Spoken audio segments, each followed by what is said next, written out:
Hello, good morning students. Dear students, I am once again here to complete our running chapter, Should Wizard Hit Mummy? Dear students, in this chapter we have completed the first paragraph. Today we will start the second paragraph. So are you ready for that? Let's start. The little girl, not so little anymore. The bumps her feet made under the covers were halfway down the bed, their big double bed that they let her to be in for naps when she was sick. Distant in the first paragraph, we came to know how Jack started her routine of telling stories to Joe, जिसमें वो बार बार रोज रात को कहानियाँ सुनाया करता था and basic एक ही story को वो कवर करके बदल बदल के थोड़ा वेरिएशन डालने के बाद जब कहानी सुना दिया करता था। उसके आगे की बातें हैं द लिटिल गर्ल, उसकी बिटिया के बारे में बताया गया है, जो के बारे में ब्रैकेट में है नॉट सो लिटिल एनीमोर। सच बात तो ये है, कहने के लिए वो लिटिल गर्ल है लेकिन वो अब इतनी छोटी नहीं है। The bumps are feet made under the covers were half way down the bed, जो उसके कवर्स जो वो ओढ़ती है सोते समय, जो चादर वगैरह ओढ़ती है, उसके जो पैरों के से जो बम्प्स बनते हैं, जो उभार बनते हैं पैर के, वो लगभग made under the covers half way down the bed, जिस बेड पर वो सोती है उस बेड को आधे से तक कवर कर लेती है, यानी कि लगभग लेटते समय वो आधा बेड कवर कर रही है। इसे कह सकते हैं कि वो ज्यादा छोटी नहीं है। देयर बिग डबल बेड, उसका जो बड़ा डबल बेड है, they let her to be in for naps and when she was sick, जब कभी वो बीमार होती है जिस पर वो लिटा दिया करते हैं उसको, पूरा लेटने के बाद वो लगभग आधा डबल बेड कवर करने लगी है। इससे पता चल रहा है कि वो not a little now at present had at last arranged herself, उस लिटिल गर्ल ने अपने आप को अरेंज किया लास्ट में। And from the way her fat face deep in the pillow shone in the sunlight shifting through the drawn shaded,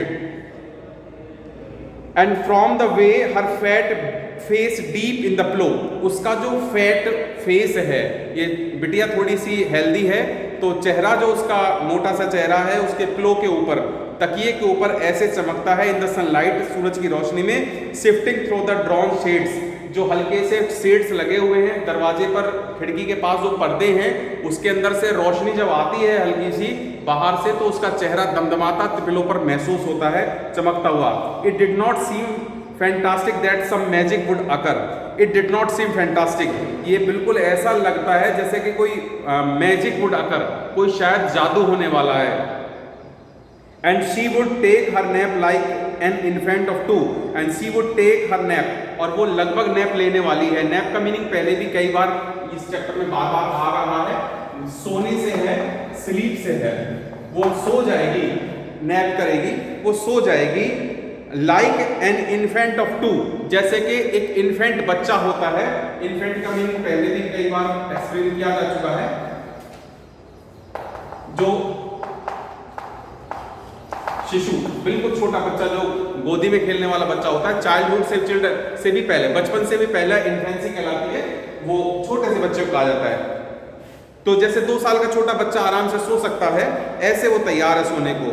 her brother, उसका जो भाई है बॉबी, वाज 2, उसका जो छोटा भाई है वो 2 साल का है।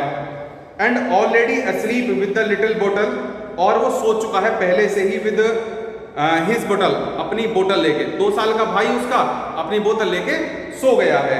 जैक सेड, जैक ने पूछा, who shall the story be about today, बताइए, who shall be the story about today, आज किस बारे में कहानी होने वाली है, बताओ।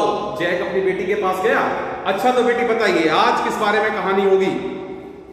A new animal, sorry, Roger, जो स्क्वीज्ड हर आईज, जो ने अपनी आंखों को स्क्वीज करते हैं, स्क्वीज कहते हैं निचोड़ देना, मदद दबा लेना, तो अपनी आंखें बंद करते हुए जो बोली Roger, and shut and smile to be thinking, और मुस्कुराती है ये सोचते हुए। सी वॉज थिंकिंग, वो सोच रही है। हर आईज ओपन, कुछ सोचने के बाद उसने अपनी आंखें खोली। हर मदर्स ब्लूज, उसकी आंखें कुछ मदर्स ब्लू, अपनी मम्मी की तरह लगभग नीली आंखें हैं। स्कंक, सी सेड फिर्मली, उसने बड़ी फिर्म कहते हैं मजबूती के साथ, बड़े पक्के इरादे के साथ बोली कि आज रोजर स्कंक की कहानी सुनेंगे हम। अ न्यू एनिमल, ये एक नया जानवर था। They must talk about skunks at nursery school. Jack ने सोचा शायद इस बिटिया ने इस स्कंक के बारे में अपने नर्सरी स्कूल्स में सुना होगा। Having a fresh hero momentarily steered Jack to creative enthusiasm. Having a fresh hero momentarily, एक नया हीरो, मोमेंट कहते हैं एक पल के लिए नए हीरो के बारे में जानकर स्टीयर जैक भी, स्टीयर का मीनिंग यहाँ पर हिल जाने से होता है, प्रॉपर मीनिंग तो घुमाना होता है। जो खाने पीने में हम रेसिपीज बनाते हैं ना, चलाना घुमाना, उसको कहा जाता है। चलाना बोलिए या घुमाना बोलिए, लेकिन यहां पर जो मीनिंग है एक हिल जाना, एक बार के लिए तो जैक भी हिल गया। टू क्रिएटिव एंथुसिज्म, उसके अंदर एक नया, एंथुसिज्म कहते हैं उत्साह, करेज, तो एक नया जोश, नया करेज उसके अंदर जागा। ऑल राइट ही सेड, वो बोला ठीक है भाई, उसको क्या दिक्कत है, वो तो अपनी कहानियों में वेरिएशन डालेगा। एक नया, रोजर फिश होती थी, रोजर टर्टल है, आज रोजर स्कंक लगाना है वहां पे। ऑल राइट ठीक है, he said once upon a time in a dark wood there was a tiny little creature. Once upon a time, एक बार की बात है। In the dark, deep dark woods, deep गहरे, डार्क अंधियारे, वुड और वुड्स, वुड जब तक वर्ड रहता है, ये आप लोगों को क्लियर होगा। वुड का मीनिंग हम लोग पढ़ते हैं आज तक लकड़ी के संबंध में, लेकिन जैसे ही इसमें वुड्स जुड़ जाता है, एस जुड़ जाता है, तो ये फॉरेस्ट बन जाता है, जहां मीनिंग हो जाता है इसका जंगल। तो एक बार घने जंगलों में there was a tiny little creature, एक बार एक छोटा सा लिटिल क्रिएचर था, एक छोटा सा क्रिएचर था, एक प्राणी था, by the name of Roger skunk, जिसका नाम था Roger skunk. And he smelled very bad, और प्रॉब्लम ये थी उसके साथ, ही स्मेल्ड वेरी बैड, उसके अंदर स्मेल बहुत गंदी आ रही थी, बहुत गंदी बदबू आती थी। यस, जो सेड, जो बोला हम, स्कंक कैसा ही होता है, बदबू आती है इन जानवरों में। He smelled so bad that none of the other little woodland creatures would play with him. He smelled so bad, उसके अंदर इतनी गंदी स्मेल आती थी, इतनी गंदी बदबू आती थी, that none of the other little woodland creatures, के उस वुडलैंड के यानी उस जंगल के अदर क्रिएचर्स जो थे, would none play with him, कोई भी उसके साथ खेलता नहीं था। बाकी उस जंगल के दूसरे कोई भी जानवर उसके साथ खेलता नहीं था। जो लुक्ड एट हिम सॉमली, सोलमली होता है, सोल होते हैं अकेले को, वो बेचारे जो उसकी तरफ सोलमली, बड़े सीरियसली, यहां पर मीनिंग है इसका, बड़ी सीरियस तरीके से जो उसकी तरफ देख रही थी। सी हैडंट फोरसीन दिस, क्योंकि सी हैडंट फोरसीन दिस, फोरसीन कहते हैं प्री थिंकिंग, पहले से सोच लेना, उसके बारे में उसको पहले से कुछ सोचा नहीं था। वो बड़े ध्यान से उसकी कहानी सुन रही थी, उसका फादर सुना रहे थे। Wherever he would go out to play, whenever, जब कभी भी, वेन एवर, जब कभी भी, he would go out to play, वो खेलने के लिए बाहर जाता था। जैक कंटिन्यू विद जीस्ट, जैस अपनी पूरी जीस्ट के साथ, जीस्ट का मीनिंग जो यहां पर है वो करेज के लिए है, उत्साह के लिए।